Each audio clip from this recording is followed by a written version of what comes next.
A story. Yeah, I probably got one for you. I just hope you're into comedies. Or tragedies. I can't think of anything that isn't humorous as well as tragic. I was almost out. I almost made it.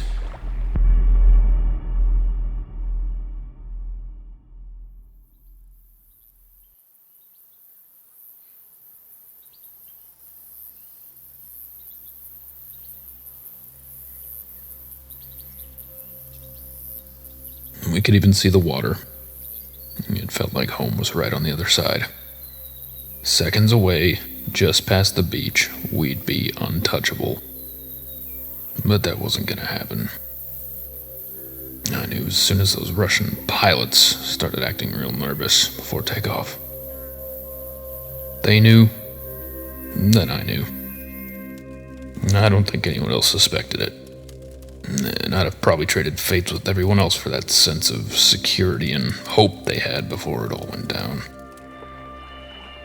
And they only knew it was fucked when the alarms started going off and the rotor blades got low enough to hit the treetops. I knew too early. I guess you could say they made it out, in a sense. I doubt their families would agree with me, though.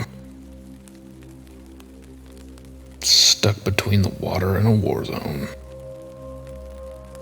And it was either float out on a log and get pecked to death by birds, or walk back into Tarkov and get pecked to death by scavs. And I guess getting shot at sounded better to me.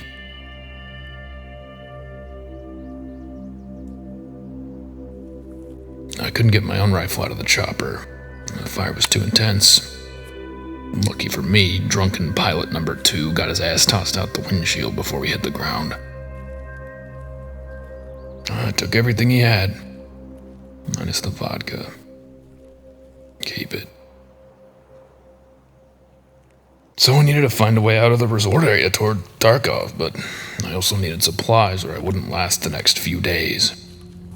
I knew the locals would have some stuff stashed up at the resort, but the problem was that they were armed and they hate USEC. They kill USEC on sight.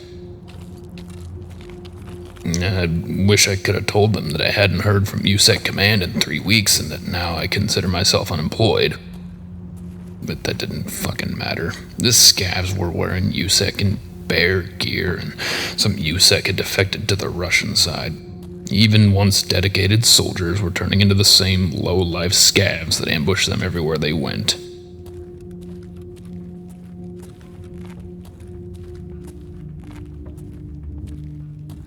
I can't blame anyone for shooting on sight. I know I do. When I have to. It was almost a week without food, and then a helicopter crash, and a hike all the way to the top. I thought maybe the scavs would offer me a sauna and a back massage. They had other things in mind.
I really wish for their sake they weren't occupying that resort.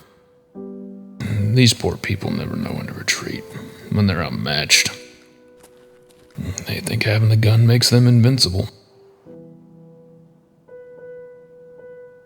I don't think it does.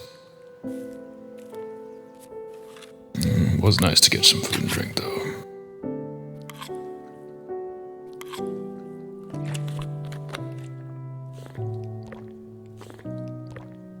The band was no good. I'll tell you that. So I figured maybe I could make it back to the city and find another ride out of here. It worked once. Almost. So I walked. I didn't know anybody. I had no friends, no allies, maybe not even any enemies. Just the name of an ex-warrant officer turned weapons dealer. What else could I do? All I knew was that I was alive. And that for then, Tarkov was home.